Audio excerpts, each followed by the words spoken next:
Welcome to educare. ఈరోజు my mother అనేటువంటి చాప్టర్ని discuss చేద్దాం. దీన్ని ఏబీజే అబ్దుల్ కలాం రాశారు.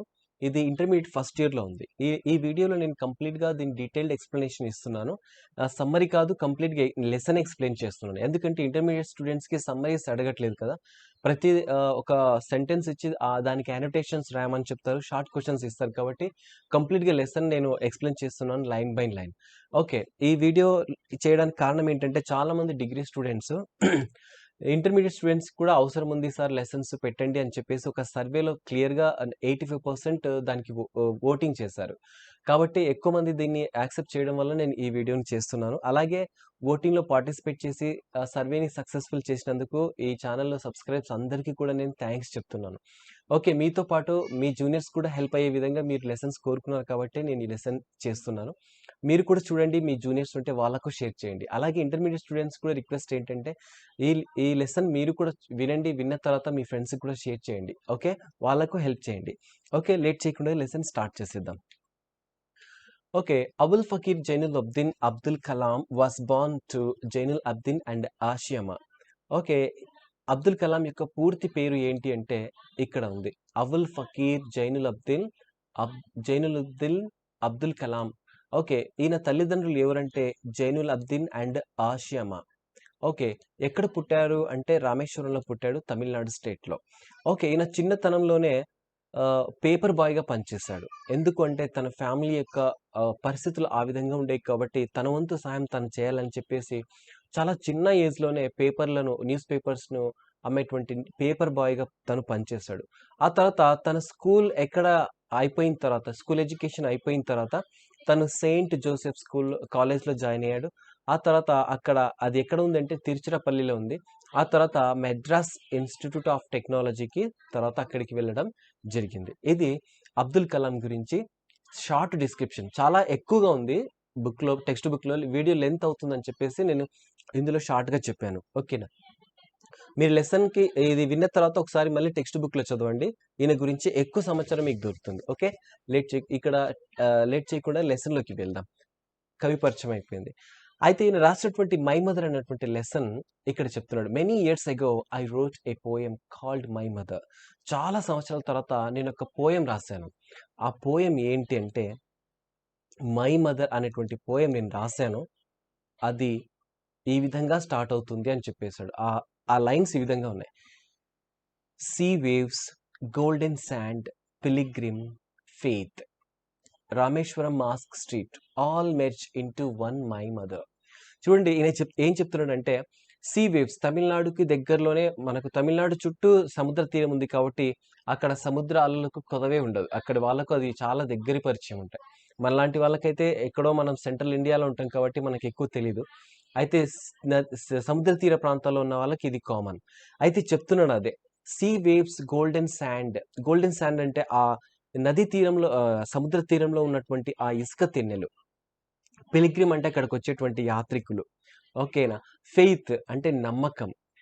రామేశ్వరం మాస్క్ స్ట్రీట్, రామేశ్వరం ఉన్న మాస్క్ స్ట్రీట్ అని ఒక మసీదు ఉంటుంది. ఆ మసీదు ఉన్నటువంటి వీధి, ఇవన్నీ కలిస్తే వాళ్ళ అమ్మ అని చెప్పేశాడు. All merge into one my mother.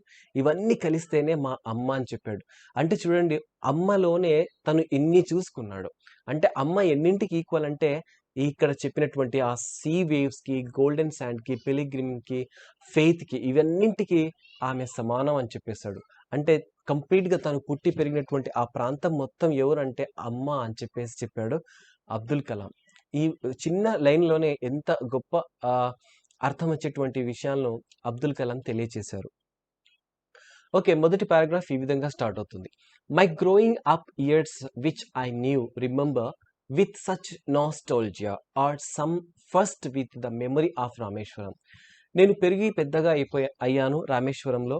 ఇక నేను ఒకసారి నాకు తెలిసినటువంటి విషయాలు నేను ఒకసారి నెమరు వేసుకుంటే, ఇక్కడ నాస్టాలజీ అంటే గడిచినటువంటి ఆ విషయాలు మళ్ళీ గుర్తు తెచ్చుకోవడం. ఓకేనా, గడిచినటువంటి విషయాలు గుర్తు తెచ్చుకోవడం. Some first with the memory of రామేశ్వరంలో నాకు మొదటి మెమరీ ఏంటి అంటే ఇక్కడ చెప్తున్నాడు. Thank the two people who were the center of my world then my mother and father. ఇక్కడ థ్యాంక్స్ చెప్పాల్సి వస్తే నేను ఇద్దరు వ్యక్తులకు థ్యాంక్స్ చెప్తాను. అది ఎవరు అంటే మై మదర్ అండ్ ఫాదర్. ఎందుకంటే రామేశ్వరంలో నాలాంటి వ్యక్తికి జన్మనిచ్చారు, నన్ను ఈ భూమిపైకి తీసుకొచ్చారు, పెంచి పెద్దగా చేశారు. ఇక్కడ నాకంటూ ఒక ప్రత్యేక స్థానం వాళ్ళు నాకు ఇచ్చారు. కాబట్టి నేను థ్యాంక్స్ చెప్పాల్సి వస్తే ఇద్దరు వ్యక్తులకు చెప్తాను. వాళ్ళిద్దరు ఎవరు అంటే మై మదర్ అండ్ ఫాదర్ అన్నాడు. చూడండి, తల్లిదండ్రులకు మొదటి కృతజ్ఞత చెప్పేటువంటి సద్గుణం ఈయనలో ఉంది అని మనకి ఇక్కడ తెలియచేస్తారు. Okay, how much was in middle class family? My father had his own small business besides being the imam of mask.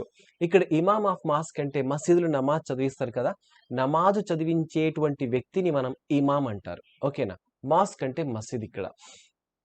Okay, ఆ తర్వాత వీళ్ళది ఒక మిడిల్ క్లాస్ ఫ్యామిలీ. వాళ్ళ నాన్న ఒక చిన్న బిజినెస్ నడుపుతూ ఉండేవాళ్ళు అనమాట. ఈ చిన్న బిజినెస్, స్మాల్ బిజినెస్. బిసైడ్స్ అంటే దీనికి అదనంగా ఆయన ఇమామ్గా పనిచేశారు ఆ మసీద్లో. Okay, my mother is Ashiamma, came from a family of one whom had some time in the past been given the title of Bahadur. వీళ్ళ అమ్మగారు ఒక మంచి ఫ్యామిలీకి వెళ్ళి వచ్చారు. వీళ్ళ అమ్మగారు వాళ్ళ పెద్దలు ఏంటంటే బ్రిటిష్ వాళ్ళ కాలంలో బహదూర్ అన్నటువంటి బిరుదు తీసుకున్నటువంటి వాళ్ళు. అంటే చూడండి, వాళ్ళు ఏ స్థాయిలో ఉండొచ్చు, ఒక మంచి స్థాయిలోనే ఉంటారు వాళ్ళు. ఓకేనా, సో వీళ్ళ అమ్మ బ్యాక్గ్రౌండ్ చాలా మంచిదే, ఆ నాన్నగారి బ్యాక్గ్రౌండ్ కూడా చాలా మంచిదే అన్నమాట. సో ఇలాంటి వాళ్ళు, వీళ్ళ అమ్మ తరపున ఉన్నటువంటి వాళ్ళకు బహదూర్ బిరుదు బ్రిటిష్ వాళ్ళు ఇచ్చినటువంటిది ఉండేదన్నమాట. ఓకే, ఈ విధంగా ఫస్ట్ పారాగ్రాఫ్ ఇచ్చారు. ఆ తర్వాత my mother was a gentle down to earth pious woman. వీళ్ళ అమ్మగారు ఎంత సాదా సీదా వ్యక్తి అంటే చాలా సింపుల్ గా ఉండేటువంటి వ్యక్తి. ఇక్కడ పాయస్ అంటే ఇక్కడ మోరల్ అని చెప్పేసి, అంటే చాలా నీతి నిజాయితీ కలిగినటువంటి ఆ స్త్రీ అన్నమాట. She was the devout of Muslim. ఆమె చాలా సిన్సియర్ ముస్లిం. డివోట్ అంటే ఇక్కడ సిన్సియర్ అన్నమాట. అక్కడ డివోషనల్ గా ఉండటం, చాలా భక్తి కలిగినటువంటి ముస్లిం స్త్రీ. లైక్ మై ఫాదర్, మా నాన్న కూడా అలా ఆ విధంగానే ఉండేవాళ్ళు.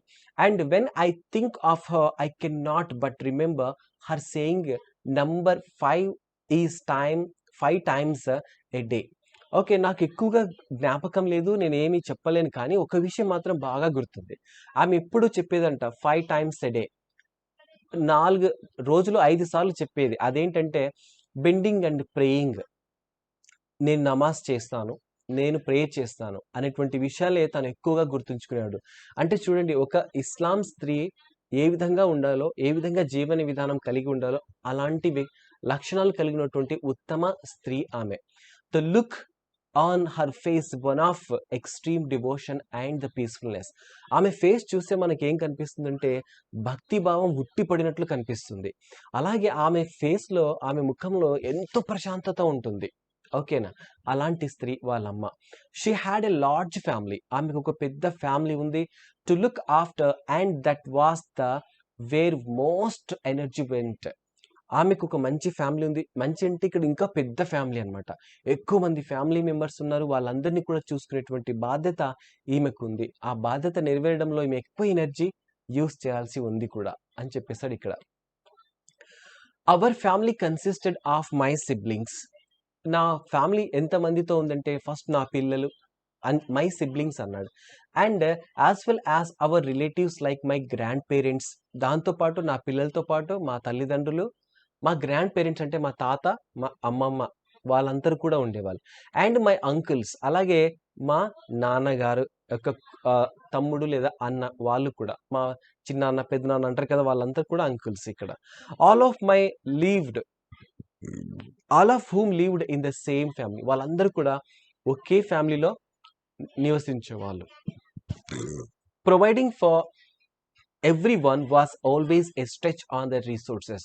వీళ్ళందరికీ కూడా ఆహారం కల్పించడం అనేది ఒక పెద్ద ప్రాబ్లంగా ఉండేది, ఇంకోటి కష్టంగా కూడా ఉండేది.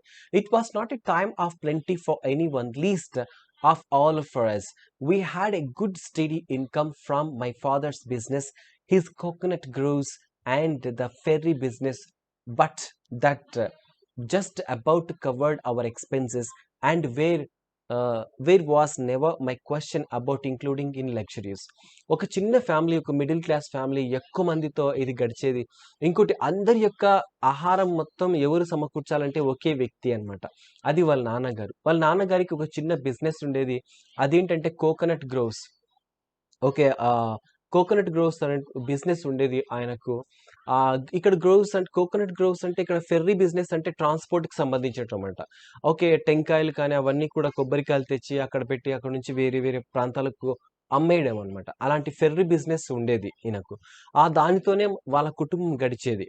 ఇక వచ్చింది వచ్చినట్లే రోజు రోజుకి సరిపోయేది. అలాంటి ఫ్యామిలీ ఇక లగ్జరీస్ గురించి అంటూ వాళ్ళకసలు పరిచయమే లేదు. లగ్జరీస్ అంటే అసలు వాళ్ళు లగ్జరీగా బతకనే లేదు అని చెప్పేసి ఇక్కడ చెప్పొచ్చు. In these circumstances my mother remained the ideal partner of my father. ఇటువంటి సిట్యుయేషన్స్‌లో, సర్కమ్‌స్టాన్సెస్ అంటే ఇటువంటి పరిస్థితుల్లో, my mother remained the ideal partner. మా అమ్మగారు ఒక ఆదర్శ భాగస్వామిగా మా నాన్నగారికి తోడుగా ఉన్నారు అని చెప్పేసి. She saved and understood frugality, yet there was never a trace of irritation and good in her about the way we lived. ఆమె ఇంటి గురించి ఆలోచిస్తూ, ఫ్రుగాలిటీ అంటే ఇక్కడ పొదుపు చేయడం అన్నమాట. ఓకే. ఎంతమంది ఉన్నా సరే తాము ఉన్నటువంటి వాటిలోనే పొదుపు చేసుకొని ఇరిటేషన్ చెందకుండగా ఎప్పుడు కూడా చాలా మంచిగా ఆ కుటుంబాన్ని నడిపించేది ఆమె. Almost daily not only were many members of the family fed and looked after satisfactorily, but also we usually had umpteen people drop by who would be asked to stay back and eat with us. ఇక దాంతో పాటు ఇక్కడ వీళ్ళు మాత్రమే కాదు, వాళ్ళతో పాటు ఇక డైలీ వచ్చిపోయే వాళ్ళు వీళ్ళింటికి. అంప్టీన్ అంటే కౌంట్లెస్. మా ఇంట్లో ఉన్నటువంటి వాళ్ళే సాటిస్ఫాక్షన్‌గా తినేటువంటి దానితో పాటు మిగతా వాళ్ళకి కూడా కడుపు నిండా అన్నం పెట్టేటువంటి గుణం ఈమెకుండేదనమాట. సో, అలా అందరికీ ఆహారం పెట్టేది, అందరి పట్ల కేర్ తీసుకునేటువంటి వ్యక్తి ఆషియమ్మ. ఓకే. ఆమె అంబటీన్ అంటే ఇక్కడ కౌంట్‌లెస్ పీపుల్. వాళ్ళు రావడం, వాళ్ళు వెళ్ళేటప్పుడు ఉండండి, భోంచేసి వెళ్దురు, ఉండండి ఇంకాసేపు అని చెప్పేటువంటి సందర్భాలు చాలా వచ్చాయని చెప్పాడు. బ్యాక్ ఈట్ విత్ అస్, మాతో పాటు కలిసి తిందరు, కొద్దిసేపు ఉండండి అనేటువంటి సిట్యుయేషన్స్ చాలా చూసాడంట. Now that I think about it, I feel that she cooked and served for as many. ఈ విధంగా ఎంతో మందికి తను వంట చేసి పెట్టేది. డైలీ వచ్చేటువంటి అతిథులకు మరియు ఇంట్లో వాళ్ళకు. ఇంట్లో వాళ్ళే ఒక పెద్ద పండుగల అందరూ ఎక్కువ మంది ఉంటారు. మళ్ళీ వాళ్ళకి తోడు మళ్ళీ బయట నుంచి వచ్చేటువంటి అతిథులు అని చెప్తున్నాడు ఇక్కడ. If not more guest as there were members of household. నిజం చెప్పాలంటే వీళ్ళు గెస్ట్ కాదు, మా ఇంటి వాళ్ళే వాళ్ళు కూడా. ఓకేనా? అంటే పెదనాన్న, చిన్నాన్న కూతుళ్ళు, అన్నయ్య, వాళ్ళ పిల్లలు వీళ్ళంతా అనమాట. ఓకే. ఇప్పుడు చూడండి, మన పెదనాన్న, చిన్నాన్న పిల్లలు ఉంటే మనం ఇక్కడ తింటా ఉంటే ఎవరైనా మన తమ్ముడు వచ్చాడనుకోండి, "అరే కొద్దిసేపు ఆగు, మనతో పాటు తిని వెళ్దువు" అని చెప్పేసి అంటాం కదా! ఆ విధంగా. Yet this was accepted as normal. అంటే ప్రతిరోజు ఇలా జరిగేది అనమాట. And no one really remarked on it or thought much about it. Such was the Indian concept of hospitality once upon a time. చూడండి, ఎవరొచ్చినా కూడా కడుపు నిండగా అన్నం పెట్టి పంపించేటువంటి సంస్కృతి అది మన భారతీయ తత్వంలోనే ఉంది. భారతీయ సంప్రదాయంలోనే ఉంది అని చెప్పేసి ఒక విధంగా మన భారతీయ సంస్కృతిని ఇక్కడ చెప్పేశాడు. ఓకే. ఎవ్వరు కూడా దానికి రిజెక్ట్ చేసేవాళ్ళు కాదు. ఇప్పుడున్నటువంటి ఫ్యామిలీస్ చూడండి, చాలా చిన్న ఫ్యామిలీస్. ఒకరు, ఇద్దరు, ఎక్కువ మంది వచ్చారంటే వంట చేయడానికి చాలా ఆలోచిస్తారు. చూడండి, కానీ అక్కడ బంధువులతో పాటు, వాళ్ళతో పాటు ఇక వేరే వేరే అతిథులు వస్తే కూడా వాళ్ళ అమ్మగారు ఎటువంటి విసుగు చెందకుండగా, ఇరిటేషన్ లేకుండగా వాళ్ళకు వండి పెట్టి, తినిపిచ్చి, కడుపు నిండగా పంపించేది. అంతటి శాంతపరురాలు, ఇక అంతటి ఓపిక ఉన్నటువంటి వ్యక్తి ఇక ఎవరుంటారో మీరే గమనించండి. ఓకే. అలాంటి వ్యక్తి. సో, ఈమె ఇంకోటేంటంటే హాస్పిటాలిటీ అంటే ఇక్కడ ఫ్రెండ్లీ అనమాట. ఎంతమందొచ్చినా కూడా ఫ్రెండ్లీగా వాళ్ళకి వంట చేసి పెట్టేది. ఇంట్లో ఉన్నటువంటి పిల్లలు, కొడుకులు, వాళ్ళ కొడుకులు, మనవళ్ళు వాళ్ళందరికి కూడా హ్యాపీగా చూసుకునేటువంటిది Ashiamma. Okay. Mine was a happy secured childhood. నాది చాలా హ్యాపీ లైఫ్. సెక్యూర్డ్ అంటే చాలా భద్రత ఉన్నటువంటి చైల్డ్‌హుడ్, బాల్య దశ నాది అని చెప్పేసాడు. One of my earliest memories is eating with my mother sitting on the kitchen floor.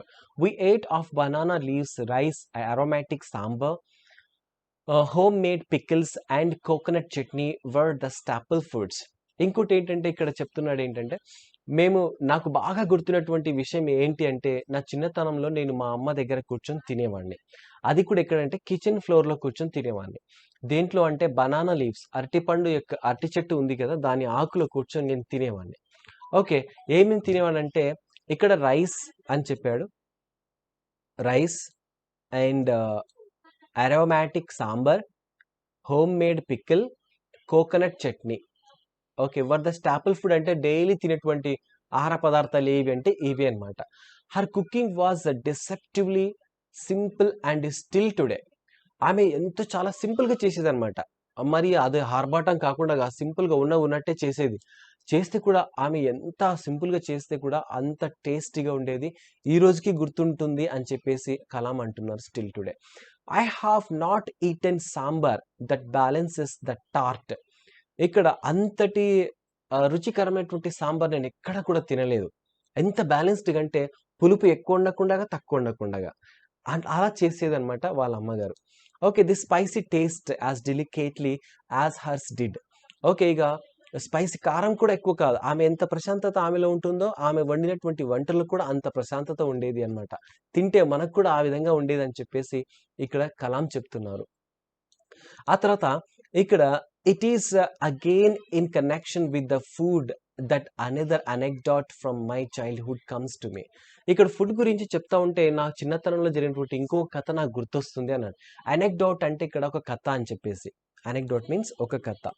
అదేంటంటే ఇక్కడ చెప్పు during the world war second years food was being rationed and this was general shortage of nearly everything. రెండో ప్రపంచ యుద్ధం జరిగినటువంటి ఆ రోజుల్లో అందరికీ కూడా ఫుడ్ తక్కువగా వచ్చేదన్నమాట. రేషన్ అంటే తగ్గించారనమాట. ఓకే. తగ్గించారు. ఇక్కడ జనరల్‌గా షార్టేజ్ ప్రతి వస్తువు పైన ఉండేదన్నమాట. My mother and grandmother did their best to tide over those days. ఈ ఈ తక్కువ ఉన్నటువంటి రోజుల్లో ఫుడ్‌ని అధిగమించడానికి వీళ్ళు ఎన్నో కష్టాలు పడేవాళ్ళు. Stretching the supplies as much as they could. ఎందుకంటే ఇంట్లో ఎక్కువ మంది ఉన్నారు. కానీ అక్కడికి వచ్చేటువంటి ధాన్యం తక్కువగా ఉంది. అందరికీ సరిపోయే విధంగా వండి పెట్టాలంటే కూడా చాలా కష్టం. కాబట్టి అందరికీ సరిపోయే మాదిరిగా వీళ్ళ అత్తగారు మరియు వీళ్ళ అవ్వగారు, ఆ తర్వాత వీళ్ళ అమ్మగారు వీళ్ళిద్దరూ కూడా ఎంతో కష్టపడాల్సి వచ్చేది. Cutting out any wastage often reducing the portions on their plates so that the children had enough to eat. వీళ్ళు తిన్న తర్వాత మిగిలింది ఎక్కడ కూడా వేస్ట్ చేయకుండగా ఎవరికి ఎంత సరిపోతుందో అంతే ఆహారం ఇచ్చి వాళ్ళ కడుపు నిండగా ఆహారం పెట్టి వాళ్ళకు సఫిషియెంట్‌గా చూసేవాళ్ళనమాట. Mother and grandmother. చూడండి ఇంట్లో పెద్దవాళ్ళు ఉంటే వాళ్ళు ఈ విధంగా చూస్తారు. ఓకే. ఎప్పుడు కూడా మనం మన ఇంట్లో ఉన్నటువంటి పెద్దవాళ్ళని ఎప్పుడు నెగ్లెక్ట్ చేయరాదు. వాళ్ళెంతో విలువైనటువంటి పుస్తకాలు లాంటి వాళ్ళు. వాళ్ళ జీవితం ఎంతో చదివింటారు. కాబట్టి వాళ్ళ యొక్క సలహాలు, సూచనలు మనలాంటి వాళ్ళకి ఎంతో అవసరం అని ఇక్కడ ఇంకో విధంగా కూడా తెలియచేశారు. చూడండి ఇప్పుడు మన ఇంట్లో ఆహార కొరత ఉంది అంటే ఆ ఉన్న వాటిలోనే ఉన్నటువంటి వనరులతోనే మనం పూర్తిగా సాటిస్ఫాక్షన్ చెందాలి అంటే అది ఎంతో అనుభవం ఉన్నటువంటి వ్యక్తుల చేతుల్లో నడిస్తేనే అద్భుతంగా ఉంటుంది. లేకపోతే అది చాలా ఒడిదుడుకులకు లోనవుతుంది ఆ ఫ్యామిలీ. ఓకే. ఇక్కడ చెప్తున్నాడు one day my mother had made chapatis instead of rice. ఒకరోజు రైస్‌కి బదులు వాళ్ళ అమ్మ ఏం చేసిందంటే చపాతీస్ వండుతున్నారు. ఎందుకంటే రైస్ ఆ రోజు లేదేమో అనుకుంటాను. I sat at my place on the floor ate with relish as she rolled out one fresh chapati after another. ఒకరోజు అలా కూర్చొని అక్కడ తింటూ ఉన్నాడు. ఒక చపాతీ తర్వాత ఒక చపాతీ అమ్మగారు వండి ఇస్తున్నారు. ఆయన తింటూనే ఉన్నాడు. They kept coming and I kept eating. అవి వస్తూనే ఉన్నాయి. తను తింటూనే ఉన్నాడు. I was hungry little boy after all. చాలా ఆకలిగా ఉండేది కాబట్టి నేను వాటిని తింటూనే ఉన్నాను. When I had finally had my fill I picked up my banana leaf plate and walked away to wash up. అలా బాగా తిన్న తర్వాత ఇక్కడ ఆ బనానా లీఫ్ తీసుకొని ఇక దాన్ని ర్యాప్ చేసి తీసి పాడేసి నా చేతులు కడుక్కోవడానికి వెళ్ళాను. Later that night my elder brother took me aside and scalded me for the first time. ఆ తర్వాత మా పెద్దన్న నన్ను పక్కకు పిలిచి బాగా తిట్టేశాడు. ఓకే. ఎందుకు తిట్టాడు ఏంటనేది చెప్తాడు ఇక్కడ. How could you be so blind Abdul? He started. అబ్దుల్ నువ్వెంత గుడ్డివాడివా చెప్పు. అసలు నీకు ఇంట్లో ఉన్నటువంటి పరిస్థితి తెలియనట్టుగా తింటున్నావేంటి? అని చెప్పి అలా స్టార్ట్ చేశారు. At first I had no idea why I was being pulled up. I started uncomprehendingly at him. Then he softened and explained, did you not notice that there was just enough for all to eat 2-3 chapatis each? Amma will never say no to you, but because you kept eating, she kept serving you, and tonight she will go hungry because now there is nothing left for her to eat. వాళ్ళ అన్న పెద్దన్న ఇలా పిలుచుకొని, అబ్దుల్ నీకేమైనా బుద్ధి ఉందా ఒకసారి, నువ్వేమైనా అసలు ఏమి తెలియకుండా అలా తింటున్నావేంటి అని చెప్పేసి తన దగ్గర తీసుకొని చెప్పాడు. స్టార్టింగ్లో అలా చెప్పేపాటికి తను ఎందుకు ఇలా చెప్తున్నాడో వాళ్ళన్న అని చెప్పేసి తనకు అర్థం కాలేదు. ఇలా చూసాడు, బిత్తరపోయి చూసాడు అనమాట. అన్అప్రహెండింగ్లీ అంటే బ్లాంక్ ఫేస్ అలా పెట్టి చూస్తూ ఉన్నాడు. ఆ తర్వాత నిదానంగా సాఫ్ట్ అండ్ ఎక్స్ప్లెయిన్, తర్వాత సమాధానంగా విషయం చెప్పాడు వాళ్ళన్న. చూడు, నువ్వు తింటా ఉన్నావు, అమ్మ నీకు ఇస్తానే ఉంది. ఎందుకంటే నువ్వు తినేటప్పుడు అమ్మ వద్దు అని ఎప్పుడు చెప్పదు. ఇంకోటి, చాలు నాన్న, ఇక వేరే వాళ్ళకి కావాలని కూడా చెప్పదు. ఎందుకంటే ఆ రోజు ప్రతి ఒక్కరికి 1, 2 లేదా 2, 3 వచ్చే మాదిరిగా అమ్మ ఆ రోజు చపాతీస్ చేస్తుంది. నువ్వు నీకంటే ఎక్కువ, ఇంకా ఎక్కువనే తినేసావు. నీకు వచ్చే రేషన్ కంటే ఇంకా ఎక్కువనే తినేసావు. అప్పుడు చూడు ఏమైంది, అమ్మకు వచ్చేటువంటి వాటా కూడా నీకే పెట్టేసింది. చివరికి నిన్న ఆ రోజు టునైట్, ఈ రోజు రాత్రి తాను ఆహారం లేకుండగా పస్తులతోనే పడుకోయింది తెలుసా అని చెప్పేసి అన్నాడు. చూడండి, అమ్మ నిన్ను ఎప్పుడూ వద్దు అని చెప్పేసి, నిజంగా అమ్మ అమ్మేనండి. మనం ఏం తింటామంటే చేసి పెడుతుంది, ఎంత తింటామంటే అలా వండుతూనే ఉంటుంది, చేస్తూనే ఉంటుంది. వద్దు నేను ఇక వండను అని మాత్రం ఏ అమ్మ చెప్పదు. సో ఇక్కడ కూడా అలాగే జరిగింది. ఎందుకంటే పెద్ద ఫ్యామిలీ, ఎక్కువ ఆహారం కావాల్సి ఉంటుంది, కొంత లెక్కతో చేస్తారు కాబట్టి చూసి తింటే బాగుంటుంది అని చెప్పేసి ఉద్దేశంతో వాళ్ళ అన్న అబ్దుల్కు కొంత మందలించాడు. ఓకేనా. That moment of shame, of heart break for my beloved mother who looked frail, it was the toughest woman I knew, broke my heart. ఇక ఆ విషయం విన్నంటేనే చాలా సిగ్గు అనిపించింది. నా హృదయం అసలు బద్దలైపోయింది. ఏంటి, నా తల్లి నాకు ఆహారం పెట్టి తను తిండి లేకుండా ఈ రాత్రి పస్తులుంటుందా? అసలు ఇంతకంటే గట్టి హృదయం ఎవరికైనా ఉంటుందా అని చెప్పేసి తను చాలా బాధపడ్డాడు. బ్రోక్ మై హార్ట్, నా హృదయం అసలు ఎంతో కకావికలమైపోయింది అని చెప్పేసి అన్నాడు. I cried to myself, నాలో నేనే ఏడ్చాను. Too mortified to show my face to anyone, and it was only after a few days that I could bring myself look for in the face again. ఇంకా అసలు నా face అక్కడ ఇంట్లో వాళ్ళకి నేను చూయించలేకపోయాను చాలా రోజుల వరకు. ఎంత పెద్ద తప్పు చేశానో, నా తల్లి కూడా లేకుండగా నేను తినేసానే, కాస్త కూడా మిగతా వాళ్ళు తింటారనేటువంటి ధ్యాస కూడా లేకుండా నేను తినేసాను అని చెప్పేసి చాలా తనలో తను బాధపడ్డాడు. That I could bring myself look her in the face again. What a lesson that was for me to never forget the needs of those around me. ఆ రోజు జరిగినటువంటి సంఘటన నా జీవితంలో ఎప్పుడు గుర్తుంటుంది. ఇక నేను ఎప్పుడు తిన్నా కూడా మిగతా వాళ్ళు తిన్నారా లేదా అని ఆలోచించే స్థాయికి నన్ను ఆ ఆలోచన తీసుకొచ్చింది. మా అమ్మ ఫేస్లో డైరెక్ట్గా నేను చూడలేకపోయాను మళ్ళీ కూడా. అలాంటి సిచ్యువేషన్ ఆమె ఫేస్లో ఉండింది. Bring myself look her in the face again. Okay, అది ఆ రోజు చూపించినటువంటి ఆ ప్రేమ, అభిమానం మళ్ళీ నేను తన ఫేస్లో చూశాను ఎప్పటికీ. కానీ నేను తినేటప్పుడు మాత్రం మిగతా వాళ్ళు తిన్నారా లేదా అనేటువంటి విషయం తప్పకుండా గుర్తుంచుకుంటాను. ఇది ఒక లెసన్ నా జీవితానికి అని చెప్పేసి అన్నాడు. Her love drove her to share her food with me without a second thought. ఆమె నా పైన ఉన్నటువంటి ప్రేమ అలాంటిది. నేను కావాలి అని చెప్తే ఏమి క్వశ్చన్ వేయకుండా ఇచ్చేటువంటి గుణం, ఇచ్చేటువంటి ప్రేమ మా అమ్మకుంది. కాబట్టి తను సెకండ్ థాట్ లేకుండా నేను అడిగిన వెంటనే తను తినేటువంటి ఆహారం అయినా సరే ఇచ్చేసింది తను పస్తులుండి. And after my brother showed me the truth, I could never again eat without making sure there was enough to go around, especially for my mother and grandmother. ఇక ఆ రోజు మా అన్న నాకు నిజం చెప్పడం వల్ల నేను మేల్కొన్నాను. ఇక నేను ఎప్పుడు తిన్నా కూడా ఇంట్లో ఉన్నటువంటి పెద్దవాళ్ళు తిన్నారా లేదా అని అడుగుతాను. ఆ విధంగా నేను గుర్తుకు చేసుకుంటాను అని చెప్పేసి అన్నాడు అబ్దుల్ కలాం ఇక్కడ. I felt home fairly early in life as I wanted to pursue my studies in a different large town. ఇక అయిపోయింది, ఇక చదువుకున్నాడు. అక్కడ ఊర్లో ఉన్నటువంటి చదువు అయిపోయింది. తర్వాత వేరే టౌన్‌కి వెళ్ళాల్సినటువంటి అవసరం వచ్చింది ఇక్కడ. As a result, I could not remain my mother's little boy for too long, unlike many of my friends. But her generosity and caring spirit stayed in my heart always. ఇక్కడ ఏం చెప్తున్నా అంటే ఇక నేను నేను పుట్టినటువంటి ప్రాంతంలో చదివేటువంటి చదువు అయిపోయింది. I felt home.